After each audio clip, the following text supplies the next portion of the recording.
আসসালামু আলাইকুম, আমি আলবিন টেক থেকে জাওয়েদ বলছি। আজকে আপনাদেরকে পরিচয় করিয়ে দেব বাজারের এই মুহূর্তে মোস্ট ডিমান্ডিং ফিচার সম্বলিত ইসবিজের ওয়াইফাই এনবিআরটি সম্পর্কে।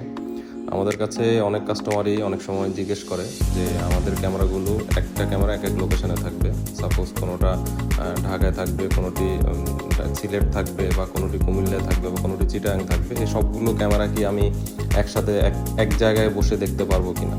তো আমরা অনেক সময় সলিউশন দিয়ে থাকি যে আপনি পারবেন, সেক্ষেত্রে আপনাকে রিয়েল আইপি লাগবে, প্রত্যেকটা লোকেশন আপনাকে রিয়েল আইপি লাগবে, যেটা অনেক কস্টলি। কিন্তু ইসবিজ এই জিনিসটা সহজে সমাধান করে দিয়েছে। আপনারা এই ওয়াইফাই এনবিআরটি নিলে যেখানেই আপনার ইসবিজের ক্যামেরাগুলো থাক না কেন, আপনি ওয়াইফাই এনবিআরটা অনলাইন করে এটার অ্যাপস থেকে টার্মিনাল অন করে আপনি এই 8 চ্যানেল এনবিআর 8টা পর্যন্ত ক্যামেরা আপনি এক জায়গায় বসে দেখতে পারবেন এবং রেকর্ডিংও করতে পারছেন। এই ফিচারটি সম্পর্কে আরও বিস্তারিত জানতে স্ক্রিনে দেওয়া নাম্বারে যোগাযোগ করুন।